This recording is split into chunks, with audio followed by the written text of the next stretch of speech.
If Jesse Mack Butler thought that he could just lie low and wait for all the outrage to blow over in that sweetheart deal that he got after raping 2 classmates, that's going to be tough because the winds seem to be picking up. Butler was back in court in Oklahoma this week for a check-in. The deal I mentioned wipes out a 78-year prison term for 10 rape-related charges, as long as he behaves and follows a few rules like rehab and community service and counseling and curfew. I call it a sweetheart deal because along with the rapes, he also strangled 2 teenage girls, one until she almost died. Both the state and the judge agreed to call him a, quote, youthful offender instead of an adult. And presto, he got probation with all those minimal conditions: rehab, community service, counseling, curfew. If he keeps his nose clean, the whole case drops off his record by the time he turns 19. And that is in August. It raised a lot of eyebrows and, quite frankly, pitchforks right across the country.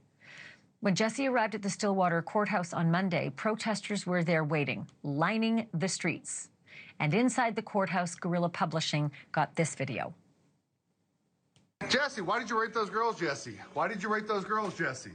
Why did you rape the girls, Jesse? Why did you rape the girls? Don't touch me. Back up, I'm going in the courthouse. No, you got to let them I'm going in the first. courthouse. Jesse, why did you rape those girls, Jesse? Jesse, why did you rape the girls? Do you have anything to say to the victims, Jesse? Do you have anything to say to the victims? Being loud is not a violation. Sir, do you have anything to say to the victims? Do you have anything to say to the victims, Jesse? Why did you rape them, Jesse? Why did you rape the victims, Jesse?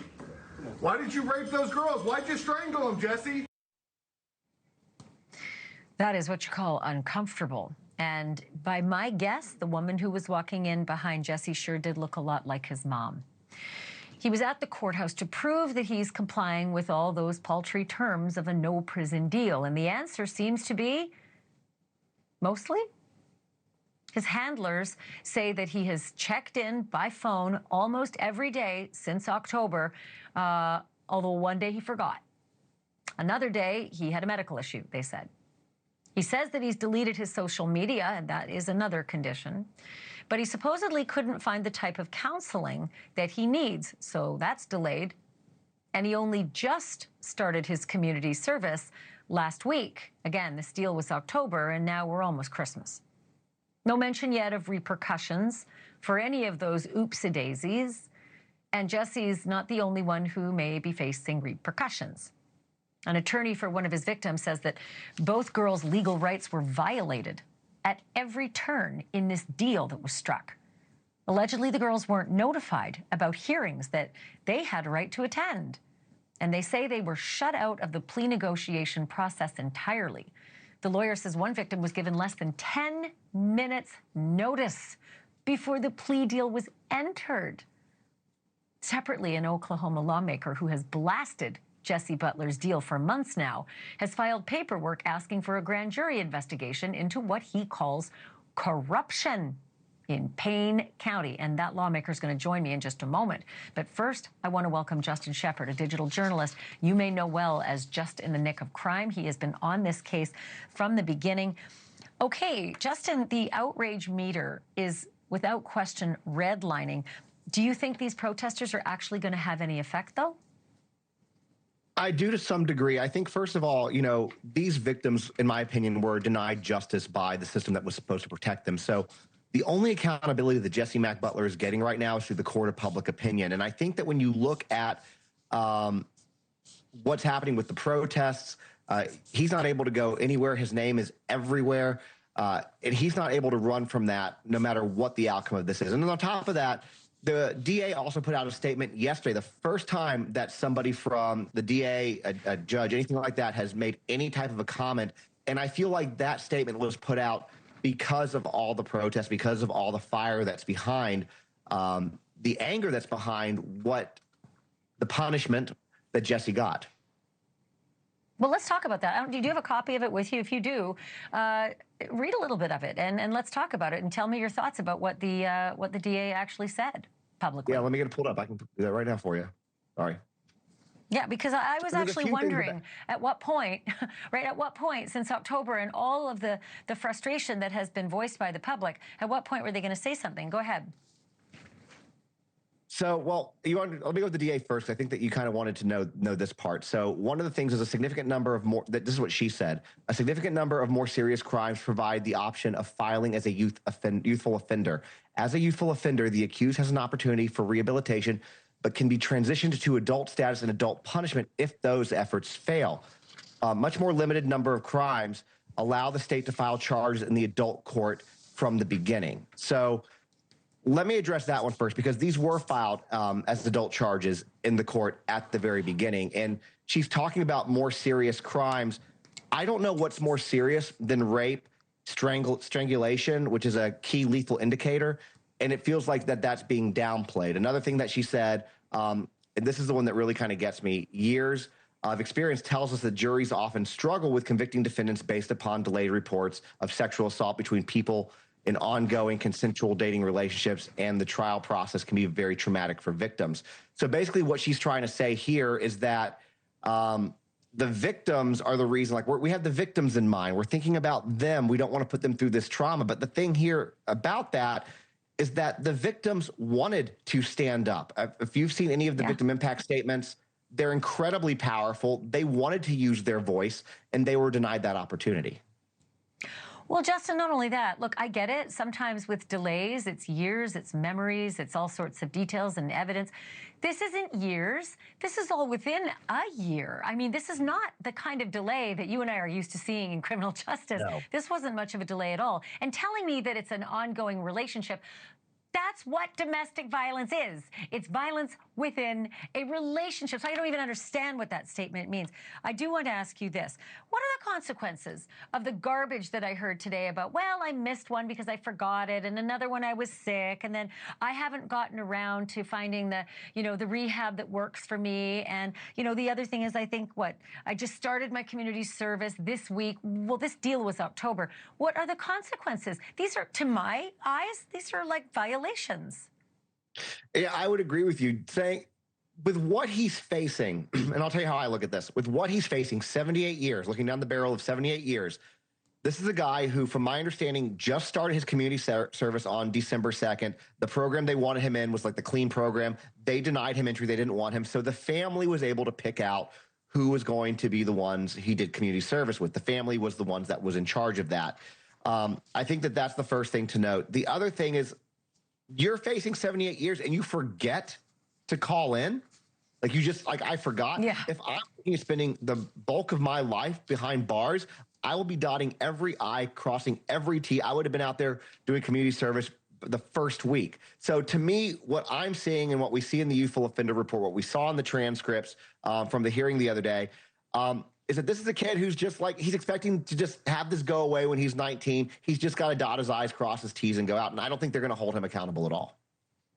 Well, why would he feel otherwise? This seemed to be a pretty easy set of crimes to escape. 10 rape-related charges, strangling 2 girls, both unconscious, one who needed surgery on her neck to repair the damage, and another one who said she was 30 seconds away from dying, according to her doctor. It doesn't get more serious than that. No. And you're right. How on earth anybody could not realize I've been given another life. I should not squander it. I don't know how there are any violations or any oops-a-daisies or any delays. If there's any delays in any of this, it's on his part, it seems. Justin, keep on this. You're doing an amazing job at following the story, and I will continue to follow it with you, and I'll call you early and often. All right, thank you. Anytime.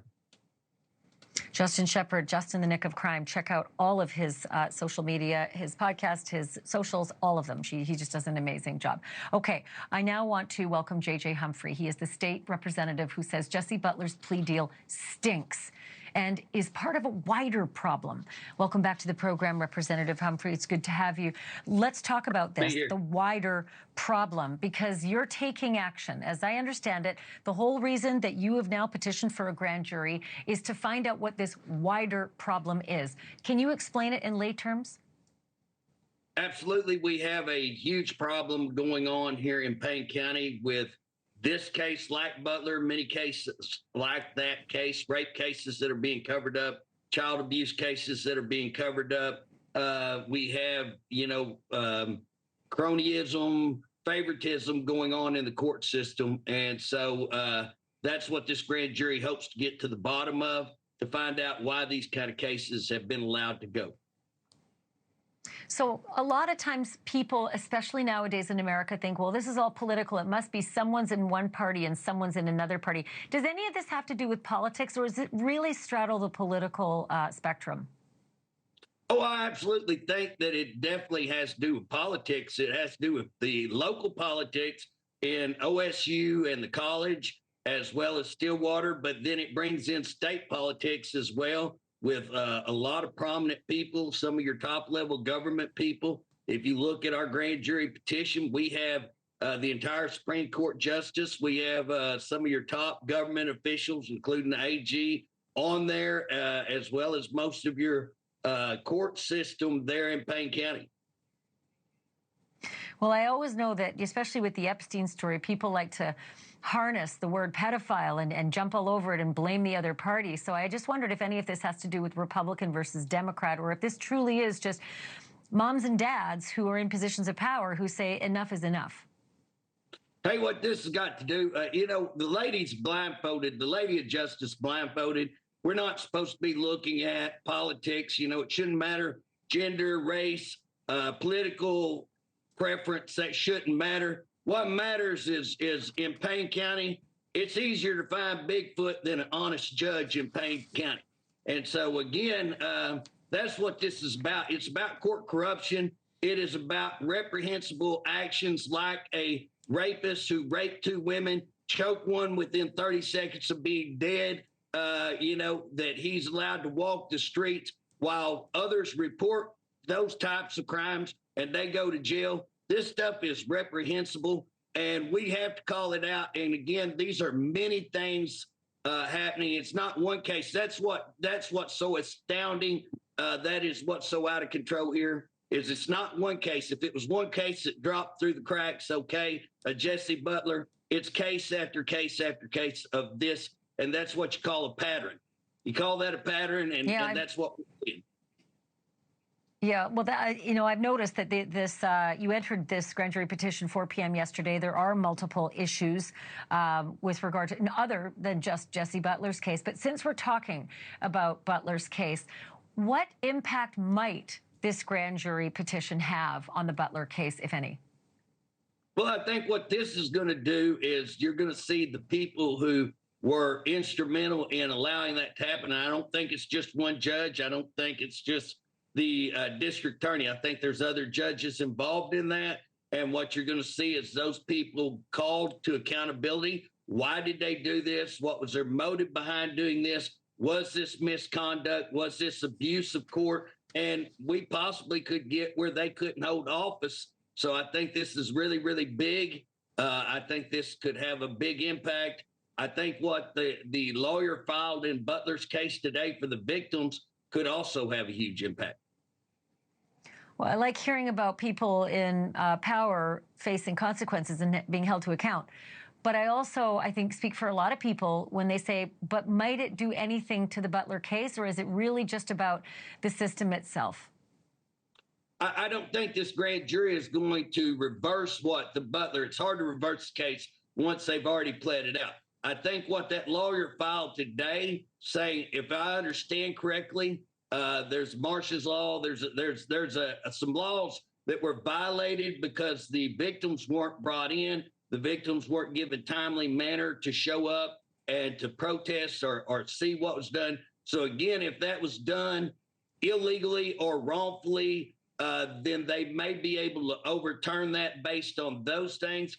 I have a lot more hope that those actions would change that. There may be another victim that could come in and get new charges. That's a possibility. And so again, I think the grand jury is going to be about holding those people who did this, finding out why this has been allowed. And again, to show this as an extreme pattern, a continual pattern, not one case, many, many cases, whether it's DHS cases, whether it's rape cases, child abuse cases, all the cases that we see being mishandled and misconduct in this court system.